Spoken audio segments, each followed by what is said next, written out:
혹시 서랍 깊숙한 곳에 묵혀둔 오래된 앨범, 다들 하나쯤은 있으시죠? 얼마 전 저도 우연히 부모님 댁에서 그런 앨범을 하나 발견했습니다. 조금은 빛이 바래고 모서리가 닳아버린 사진들. 그 속에는 제가 기억하지 못하는 어린 시절의 모습, 지금은 곁에 없는 할머니의 환한 웃음, 그리고 잊고 있던 시간의 온기가 고스란히 담겨 있었어요. 필름 카메라로 한 장 한 장 소중하게 찍어서 인화하고 앨범에 차곡차곡 정리했던 그 시절의 기억들. 그 사진들을 한 장씩 넘기다 보니 문득 이런 생각이 들었습니다. 우리는 지금 우리의 소중한 순간들을 어떤 모양으로 기억하고 있을까? 오늘 이야기는 바로 그 기억을 담는 방식의 변화, 그리고 그 속에 담긴 우리들의 마음에 대한 이야기입니다. 우리 모두에게는 그런 순간들이 있죠. 아장아장, 위태롭게 첫걸음을 떼던 아이의 그 작은 발. 어색한 침묵 끝에 용기 내어 고백하던 날. 떨리는 목소리와 함께 마주쳤던 사랑하는 사람의 깊은 눈동자. 명절날 온 가족이 둘러앉아서 왁자지껄 웃음꽃을 피우던 그날 저녁에 따뜻했던 공기 같은 것들 말이에요. 우리는 그 찰나의 순간을 영원히 붙잡아두고 싶어 합니다. 시간의 흐름 속에서도 결코 퇴색되지 않는 선명한 기억으로 남기를 바라면서요. 마치 어제 일처럼 생생하게 다시 꺼내볼 수 있기를 꿈꾸면서 말이죠. 아주 오랫동안 그 소중한 역할을 해준 건 바로 사진이었습니다. 요즘처럼 수백, 수천 장을 쉽게 찍고 지우는 시대와는 정말 달랐죠. 필름 한 롤에 담을 수 있는 사진은 고작 36장 남짓. 숨을 참고 신중하게 구도를 잡고 지금 이 순간이 맞을까? 몇 번이고 고민한 끝에야 비로소 셔터를 누를 수 있었어요. 그렇게 어렵게 얻은 한 장의 사진은 단순한 이미지가 아니었습니다. 그 순간의 햇살, 바람, 귓가에 맴돌던 웃음소리, 그리고 가슴 벅찼던 감정까지 모든 것을 품고 있는 하나의 완벽한 세계이자 정말 소중한 기록이었죠. 하지만 시대가 변했습니다.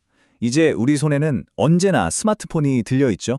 맛있는 음식을 앞에 두고 아름다운 풍경을 마주하고 친구들과의 소소한 만남 속에서 우리는 망설임 없이 수십, 수백 장의 사진을 찍습니다.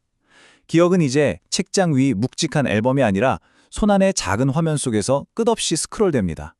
언제든 꺼내볼 수 있어서 편리해졌지만 한편으로는 조금 씁쓸한 마음이 들기도 합니다.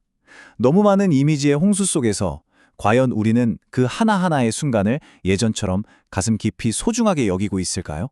수많은 좋아요 속에서 진짜 나의 감정은 혹시 희미해지고 있는 건 아닐까요? 어쩌면 우리는 너무 많은 것을 너무 쉽게 기록하게 되면서 오히려 기억의 무게와 깊이를 잊어버린 건지도 모릅니다. 손끝으로 느껴지던 사진의 그 매끄러운 질감, 한 장 한 장 넘길 때마다 코끝을 스치던 낡은 종이 냄새, 그리고 그 위에 겹쳐지던 아련한 추억들, 그 모든 아날로그적인 감각을 잃어버린 건 아닐까요? 이쯤에서 이런 의문이 들 수 있습니다. 스크린 너머의 픽셀이 아닌 다시 손으로 만지고 느낄 수 있는 그런 기억의 형태는 없을까 하고 말이죠. 잃어버린 기억의 감각을 되찾을 방법은 정말 없는 걸까요?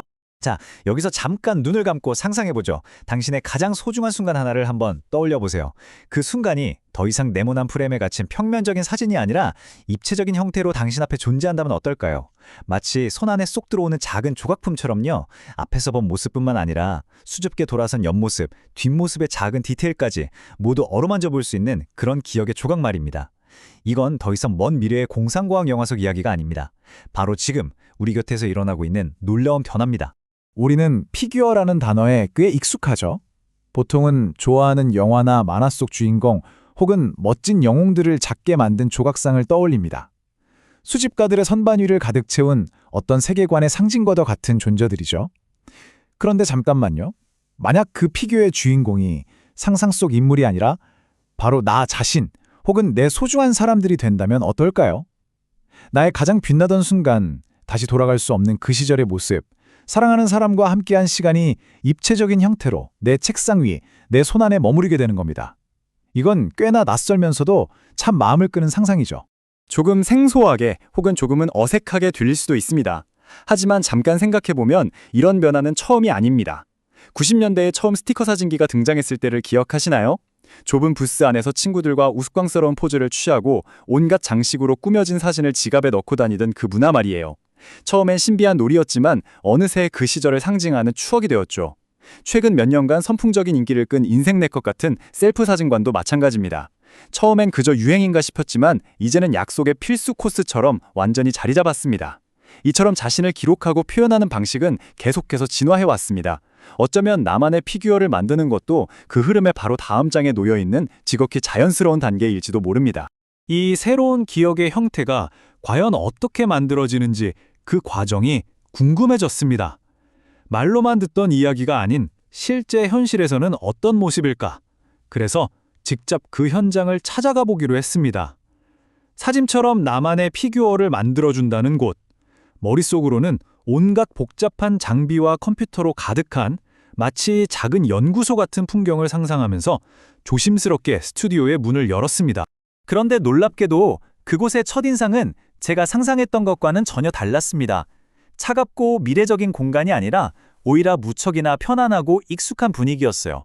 촬영 전에 머리나 옷매무새를 다듬을 수 있는 파우더룸, 내가 어떤 모습으로 스캔되었는지 바로 확인할 수 있는 커다란 모니터까지, 마치 졸업이나 가족 행사가 있을 때마다 찾아가던 정겨운 동네 사진관에 온 듯한 느낌이었죠. 첨단 기술이라는 단어가 주는 막연한 거리감이나 위축되는 기분은 전혀 느낄 수 없었습니다. 어쩌면 기술이 우리의 일상으로 들어오기 위해선 바로 이런 편안함이 필요했는지도 모르겠습니다. 하지만 스튜디오 중앙에 자리한 원통형의 포토 스캐너 부스 안으로 들어서는 순간 이곳이 평범한 사진관은 아니구나 하는 것을 직감하게 됩니다. 부스를 둘러싼 하얀 벽면을 가득 채운 검은 렌즈들. 마치 수십 개의 눈이 저를 동시에 바라보는 듯한 기분이었죠. 셀 수 없이 많아 보이던 그 카메라의 수는 정확히 42개. 42대의 카메라가 단 하나의 순간을 그 어떤 각도의 정보도 놓치지 않기 위해 숨을 죽이고 저를 기다리고 있었습니다. 촬영 과정은 놀랄 만큼 간단합니다.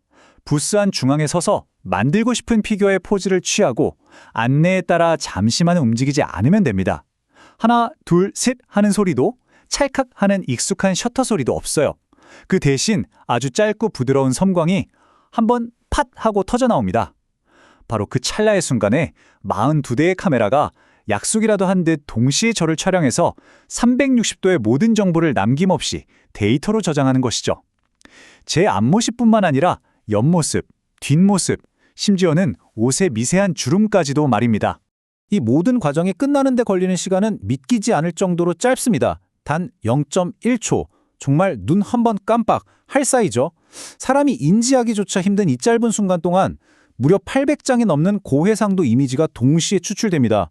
그리고 이 이미지들은 곧바로 컴퓨터로 전송되어서 나라는 존재를 디지털 세상 속에 입체적으로 재구성할 하나의 완벽한 3D 설계도로 만들어지는 거죠. 0.1초라는 이 놀라운 속도는 단순히 기술의 발전을 자랑하는 숫자를 넘어섭니다. 이것은 우리가 남길 수 있는 기억의 범위를 극적으로 넓혀주었다는 점에서 더 큰 의미가 있습니다. 잠시도 가만히 있지 못하는 어린아이의 천진난만한 표정, 카메라 렌즈를 어색게 하는 반려동물이 가장 편안하게 있는 바로 그 모습, 긴 시간 자세를 유지하기 어려운 이런 소중한 존재들과의 순간도 이제는 흔들림 없이 가장 자연스러운 모습 그대로 정확하게 담아낼 수 있게 된 것이죠. 어쩌면 인위적으로 만들어낸 기념사진이 아니라 가장 살아있는 순간을 영원히 간직할 수 있게 되었다고 말할 수 있겠습니다. 자, 이쯤에서 기술이 어떻게 작동하는지는 충분히 알게 되었습니다. 정말 놀랍고 흥미로운 과정이죠. 하지만 기술은 언제나 도구일 뿐입니다. 더 중요한 질문이 남아 있습니다. 바로 왜라는 질문이죠. 사람들은 도대체 어떤 이유로 어떤 소중한 순간을 이 작은 피규어 안에 담아두고 싶어 하는 걸까요? 기술의 놀라움을 넘어서 그 안에 담긴 사람들의 진짜 이야기가 궁금해졌습니다. 역시나 가장 많은 이들이 이 새로운 기술로 기록하고 싶어하는 순간은 인생의 가장 빛나고 행복한 기념일들이었습니다. 순백의 웨딩드레스와 턱시도를 입은 세상 가장 아름다운 모습, 완만한 D라인을 그리며 품안에 새 생명을 기다리는 그 경이로운 순간, 작은 손으로 케이크를 만지작거리는 아이의 첫 번째 생일, 지금까지 액자 속의 평면으로 담겨서 벽에 걸리던 바로 그 행복한 순간들이 이제는 시공간을 뛰어넘어 손에 잡히는 입체적인 형태로 재탄생하고 있었습니다.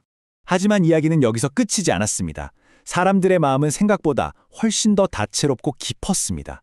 오랜 시간 땀 흘려 노력해서 만든 자신의 가장 건강한 몸을 하나의 조각상처럼 기록으로 남기려는 사람들. 언젠가 다가올 이별의 시간을 알기에 나이든 반려동물과의 평범한 지금 이 순간을 어떻게든 붙잡아 두려는 가족들, 그리고 수십 년의 세월을 함께한 부모님의 금혼식을 기념하며 두 분의 다정한 모습을 선물하려는 자녀들까지. 그 용도는 행복한 기념일을 넘어 삶의 다양한 궤적과 애틋한 마음들을 담아내고 있었습니다. 그 중에서도 가장 오랫동안 마음을 울렸던 이야기가 있습니다. 훗날 부모님이 돌아가셨을 때 차갑고 평면적인 영정사진 대신 살아생전 가장 건강하고 행복해 보이셨던 그 모습 그대로를 피규어로 만들어서 납골당에 놓아드리고 싶다는 이야기였습니다. 이것은 단순히 고인을 추모하는 것을 넘어섭니다. 그분들이 우리 곁에서 어떻게 웃고 어떤 표정을 짓고 어떻게 살아 숨쉬었는지를 기억하려는 아주 따뜻하고 적극적인 방식의 사랑 표현이었습니다. 슬픔 속에서도 가장 빛나는 모습으로 기억하려는 남겨진 이들의 간절한 마음이 담겨 있었습니다. 이쯤에서 다시 한번 생각해 보게 됩니다. 3D 스캐닝, 인공지능 모델링, 고해상도 컬러 프린팅. 이 모든 기술들은 분명 대단하고 놀랍습니다. 하지만 이 기술에 진짜 생명력을 불어넣고 우리 마음을 움직이게 하는 것은 결국 우리의 삶, 우리의 사랑, 그리고 우리가 영원히 간직하고 싶은 그 애틋한 마음이라는 것을요. 기술은 그저 그 마음을 담아내는 새로운 그릇이 되어줄 뿐입니다. 그런데 이런 특별한 기억을 만드는데 비용이 많이 들지 않을까 하는 아주 현실적인 궁금증이 생깁니다. 아무리 의미가 좋아도 너무 비싸다면 소수의 사람만 누릴 수 있는 특별한 경험으로 남게 될 테니까요. 이 질문에 답하기 위해선 과거에 이런 피규어를 어떻게 만들었는지 먼저 살펴볼 필요가 있습니다. 예전에는 이 모든 과정이 한 사람의 손에 달려 있었어요. 숙련된 작가가 여러 각도에서 찍은 사진을 보고 점토를 만지듯 디지털 툴을 이용해서 한 땀 한 땀 직접 빚어내야 했죠. 그야말로 예술의 영역에 가까웠습니다. 바로 그 점이 높은 가격의 가장 큰 원인이었습니다. 전체 제작 비용에서 피규어를 만드는 재료비가 차지하는 비중은 사실 그리 크지 않았습니다. 비용의 대부분은 작가의 기술과 수십, 수백 시간에 달하는 노동에 대한 대가, 즉 인건비였죠. 그렇다 보니 기존 시장에서는 피규어 하나를 제작하는데 보통 30만 원에서 50만 원, 때로는 그 이상의 비용이 들었습니다. 정말 일생에 한 번뿐인 특별한 날이 아니면 선뜻 시도하기 어려운 가격이었던 셈입니다. 그런데 지금 기술이 이 모든 판도를 바꿔놓았습니다. 마이미니 스튜디오에서 가장 작은 크기의 피규어를 만드는 시작 가격은 49,000원입니다. 물론 피규어의 크기가 커지거나 사람이 추가되면 가격은 달라지지만 시작점 자체가 과거와는 비교할 수 없을 정도로 낮아졌습니다. 도대체 어떻게 이런 일이 가능해진 걸까요? 정답은 자동화에 있습니다. 42대의 카메라가 0.1초 만에 완벽한 데이터를 수집하고 인공지능 AI가 그 데이터를 몇 시간 만에 정교한 3D 모델로 다듬어냅니다.